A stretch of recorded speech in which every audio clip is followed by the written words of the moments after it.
Hello, folks. Today is this is Dan Burr. Today is May 1st, Wednesday. This is a midweek update. I don't really have any prepared statements or anything prepared today, so I'm just going to kind of walk through with you the things that I typically look at after the market closes. And a lot of these I haven't even seen tonight, so it'll kind of be a surprise for all of us. Well, one thing that I mentioned last week is that there will be a number of catalysts this week, including today's Fed meeting. So let me share my screen and we'll jump into it. One thing I will show is, let's see if I have it.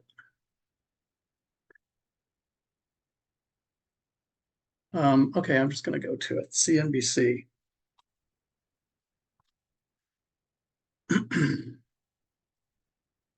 And right there on the front page, Fed meeting recap. Powell pretty much rules out a hike as the central bank's next move. So this did say, and the market likes it. They took that part out, interestingly. So no rate hike today. I didn't really expect to see one. We'll see what happens in June. June's going to be very interesting. But let me show you what the market did today. So this is a 10-minute chart. And as you can see, it pretty much went sideways, sold off yesterday, and kind of went sideways up until 2 o'clock, waiting for the Fed. And then the Fed made that statement, no rate hike and probably no hike for the rest of the year. And the market took off until 3 o'clock. And then I guess the market had second thoughts and sold off hard. Now, keep in mind, these are 10-minute bars. So this is right into the close, 10, 20, 30 minutes, 40 minutes. So right after 3 o'clock, about 3:30 or so, just started selling off and it ended at the low. So what does that mean? Well, probably means we are in for more selling. So here's yesterday's candle, pretty solid candle. Here's today's candle. Actually tried to make a comeback right after the Fed meeting at 2 o'clock and then turned around and gave it all back and ended lower than it opened. So that is not a good look for the market. Things might continue going down tomorrow. Now, I mentioned that, in fact, let me take a look at the website. This is my breakpointtrading.net site. If you want the free newsletter, it's right here on this button. Just go to breakpointtrading.net. And one thing I have here is these little charts, NASDAQ, Dow, S&P, Bitcoin. I'll take a look at that. I haven't looked at that in a few days. So here's the S&P. And I mentioned last week that we have some resistance right here at 5,100. And you see the market went up to it and then started to pull back. And right there, I thought that that resistance was going to hold and we were starting the downtrend. So this was Thursday of last week. So the market timing system basically gave a trend reversal. So we got in to the 3X inverse ETF. But right away, the market then took off the next day with the earnings from Google and Microsoft, which were really good earnings. So but then it went right back to that same resistance level. So really didn't get through it, but the stops got triggered. So it was stopped out right there. Now you could say, well, you know, if you didn't have a stop in, then you'd be back down, not necessarily making money, but back at least to even. Yes, that's true, and that often happens, but that defeats the purpose of having a stop. So I don't do that. That's just the rules. That's the way the rules operate. Right now we're in cash, so nothing's going on right there. But the market might still continue lower, and I think it probably will. Let's take a look at let's look at the NASDAQ first. Same look. Big sell-off last week, Thursday, bounced back on Friday, and then hit that 50-day moving average, which is pretty solid resistance. In fact, that's where most of the big traders watch that level right there. That's the point where they probably will start to sell, and they did. So We don't know yet if that is a lower high. We don't really know until it goes down and takes out this lower low. Officially, that will make it a lower high. So we'll see if that happens.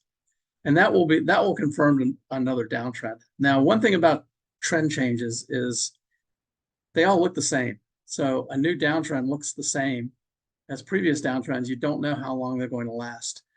The uptrend that started last November and lasted right up until April started the same way. You don't know what's going to happen when they first start.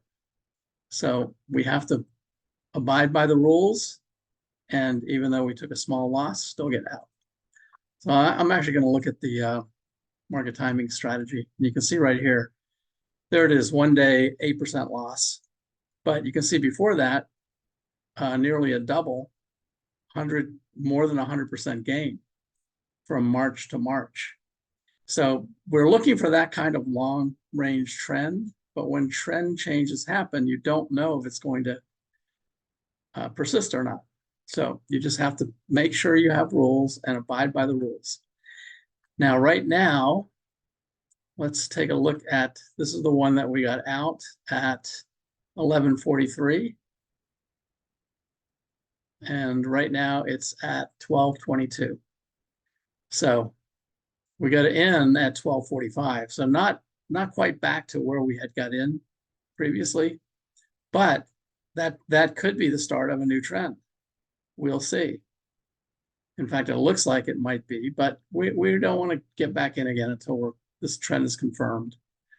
So we'll watch it, but this is typically what happens. It's very choppy right around trend changes, and right around near a top, things get very choppy. So let me just take a look at some of the things on here. I'll go back and look at Bitcoin just because I mentioned it. So here's the Bitcoin chart. Bitcoin is starting to accelerate to the downside, actually broke through this channel that it had been in. That is not a good sign. I think Bitcoin probably will continue to sell off, might go down to the 200-day at 50,000. Right now it's at 57,000 and 333. Let me just draw in a trend line, actually a support line right here at this level. So that's a little above 50,000. It's at about 51.5 roughly. So that could be a support level right there. We'll see if that holds. Or it could get down to the 200 right below it, which is around a little below 50,000 actually, probably around 49,000. So that will be on the chart, so you can look at that anytime you want. It's on the home page. No subscription needed for that. So that's right there on the home page if you want to track Bitcoin. US dollar looked like it was starting to rally and then gave back a bunch today, probably based on the Fed meeting. Let's take a look at gold. That'll be an interesting one. I added some charts in here for gold, the chart section. So here's the chart for gold over here. And you can see gold has had a really great run. It broke through this resistance level right here, went all the way up to 2,400 and now starting to pull back. Also on gold, I added in, here's gold with silver, copper, Bitcoin, and the dollar. This is a relative performance chart. So that means they all start at zero, starting 1 year ago. So you can see back here where they started, they were kind of like bouncing back and forth, moving sideways. And then right here in, make that a little bit smaller. End of October, Bitcoin just started taking off. So Bitcoin took off and look at what it looks like now, starting to give all that back. Gold is also starting to give back the gains that it made, and silver as well. Copper is still moving higher. US dollar is kind of going sideways, started to pull back today, but gold and silver both are giving back a lot of the gains that they had. This is gold versus the US dollar. So gold was outperforming the US dollar. We'll see if that continues, but the momentum looks like it's starting to subside. and also silver versus the US dollar. They look very similar. So silver again outperforming the dollar, but looks like it's starting to roll over right now. All right, so what else do we want to look at? Let's take a look at the, this is an interesting one here, the 50 and 200-day moving average lines. I'm going to look at it for the NASDAQ 100. So there's the NASDAQ 100. You can see, again, came up just below the 50-day moving average, went up to the 21-day, got rejected and started to move lower. So that could be the start of that new trend. Again, we need to see if it's going to make a lower low below 17,000. But let's take a look at NASDAQ 100, percentage of stocks above their 20-day moving average and above their 50-day. Now, above their 50-day, there are 32 stocks. Because this is the NASDAQ 100, there's 100 stocks in that index. So 32% means there's 32 stocks. It was down to below 20 at one point. And this is the kind of thing to watch to see if we are going to have a bottom or if we're going to get a rally. Right now, I wouldn't be doing anything right now. And stocks in the NASDAQ 100 above their 200-day is 64 of those. 31 above their 20. So 20 and 50 look roughly the same. So that's something to keep an eye on. Bullish percent index. There's the NASDAQ. It has been, bullish percent index has just been trending downward ever since the beginning of the year. Even though the index was moving up, the number of bullish people that are bullish was trending lower. So that was an indication that the market was ready to roll over. And we may now be starting a new downtrend. We will see. All right, let's look at the VIX. I put a dark version of the VIX in here. So if the VIX is below 17, then bulls are in control right now. It is. It's currently at 1539. So the VIX is still pretty low for there really to be a big down move. But if we are starting a new downtrend, then we should see this VIX go back up. And in this, between the green and the red lines, but definitely above 20, you can see where it went above 20 right here, just before that downtrend started back here. But then it reversed and went back below. So momentum of the VIX starting to wane a little bit. And then the NASDAQ 100 bullish percent index, which I showed you before, is right here. You can see it in comparison with the VIX. So for that downtrend to really take hold, this VIX needs to get back up here in between 17 and 20. And if it goes above 20, then that's when it will really accelerate. So we'll keep an eye on that, see what happens. One thing that I noticed when I did this, I just finished this today, a lot of red. Actually, let me refresh this. A lot of red on the industries. There's a few greens in financials. One in biotech, might be trying to make a comeback, but most of them are red. And especially up here, look at semiconductors. Semiconductors had a huge sell-off. And I talked about this last week. Had a huge sell-off, tried to make a comeback, but it was still within that candle. It couldn't get above that level. So now it sold off again, and it's halfway within that bullish candle. So this is the kind of choppiness you see at market tops. And all of the momentum indicators are starting to roll over as well. Computer hardware, where Apple is, that also it's basically a triple top up here, and that's starting to head back lower. And we'll have to see if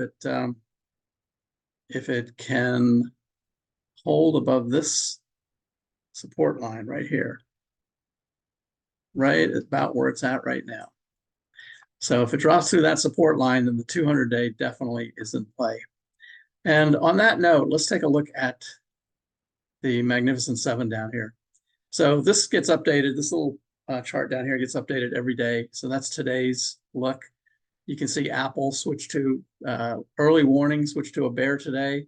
Short term switch to a bear today, as did NVIDIA. Both of those switched to bears. So let's take a look at those. Let's look at Apple first. So there's the chart for Apple. And again, lower lows, lower highs. That confirms a downtrend. All of the momentum indicators, and this has been below the line, below zero for quite a while, as has the CCI, another momentum indicator. So all of these are implying that Apple may continue its downtrend, but it also needs to make a lower low. So we'll see if it goes below that level. If we look at NVIDIA, NVIDIA is trying to hang in there, but it's now outside of the channel that it had been in. And if I extend this over a little bit, outside this channel right here, trying to come back into it, but failed. So all of the moving averages now are starting to roll over. If they all roll over here soon, then the 750 level is the last support level that needs to hold right about in here. So we'll see if that holds or not. If it doesn't, then that could be headed down to 600. We'll see now that they report on May 22nd. So normally, historically, they start to rally into earnings, but that may not happen this time. And the reason that might not happen is AMD. AMD today just turned an early warning bear. They had earnings at the close last night, missed the earnings. So you can see right there, they sold off pretty heavily today, and they're now has closed below the support line right there. So unfortunately, all of the semiconductors don't look too good. Sorry for the hiccups, but Amazon also reported, and they look like they were starting to move higher, but they just kind of got stuck in with the rest of the market, right around the same level. So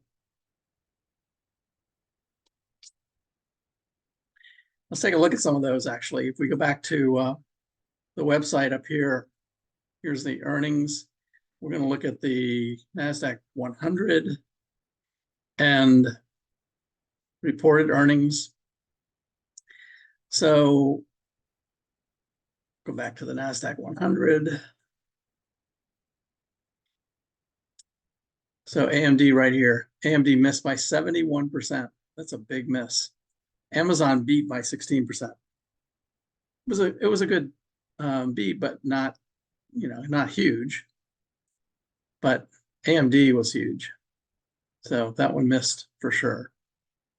Now let's see what else. Starbucks. Starbucks is an interesting one. I actually shorted this 2 days ago using a debit spread, a put debit spread. If we look at Starbucks, and I'll show you why. So 2 days ago was right back here.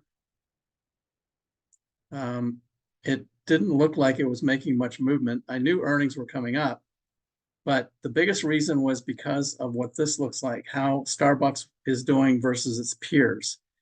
And if you remember, I said that coffee had been going exponential, parabolic. We'll look at that in a second. Coffee had been going parabolic, which may have an impact on Starbucks earnings. Well, it sure did.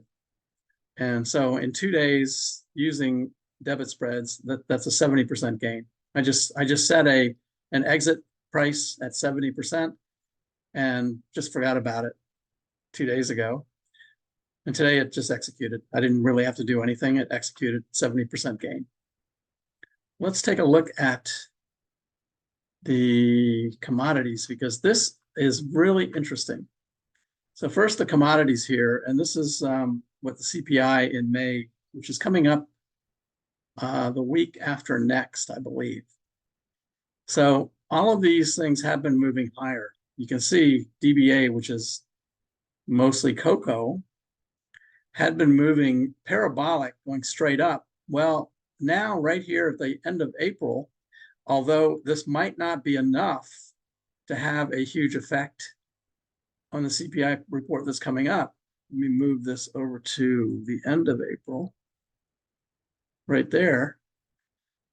So it dropped off a cliff right there.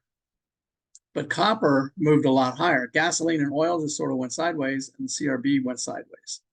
So after a big run on all of those, they just kind of went sideways. But DBA kind of gave back roughly half of the gain. So we'll see if that has an effect when CPI comes out next week. I was expecting kind of a flat CPI. So the other one to look at is agriculture commodities. And this is what I was talking about with coffee. So just in the last month, you can see cocoa started its run back here in March.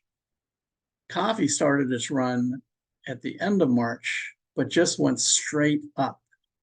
And that, and combined with Starbucks underperforming its peers, is the reason that I shorted it with a debit spread. That's the reason that I did that. So right now, coffee has pulled back a little bit as well. Sugar, though, is dropping off a cliff. So it'll be really interesting to see how CPI looks, because some of the commodities here are actually starting to moderate or drop lower. So that might have an effect next week, or week after next. If this continues, and especially if oil and gas continues either sideways or lower, then that might actually help that CPI number in June, which will be great. Interestingly, CPI comes out in the morning, and the next Fed rate hike comes out in the afternoon. So that June meeting on the 12th, June 12th, will be really, really interesting. What else do we want to look at here? Oh, I know, the jobs number coming up on Friday. Unemployment rate, I showed this before, but the unemployment rate, we'll see how this comes in. But if this starts to creep up, and it needs to get to 4.2, which I don't think it's going to get that high this time, but needs really to get to 4.2. Right now it's at 3.8. Current unemployment rate is 3.8. We'll see if that starts to creep higher. If it does, that's going to affect the market as well. And it might actually help the Fed keep rates steady. If this drops lower, along with that CPI number in June, then I don't know what the Fed's going to do at that meeting. It'll be really interesting. All right, so that's it. That's my midweek update. It looks to me like the market is starting to roll over, but it has not confirmed that yet. We need for it to really confirm by making a lower low. Here's the McClellan oscillator. This is basically the advanced decline lines. So interestingly, as the market has been going lower lately, the advanced decline lines has actually been going higher, but it's not above zero yet. So it needs to get above zero to be positive. In other words, more advancers than decliners. And that hasn't really happened yet. So right now, everything looks like we may be in for a really choppy summer. Might start to sell off even more. And then at the end of the year, we'll rally after the election. Okay, that's my midweek update. I hope that was interesting. Let me know if you have any questions, or if anyone would like to see charts either on my website or would like me to talk about something, just put it in the comments and I'd be happy to do that. All right, thanks a lot. Have a great week. Take care.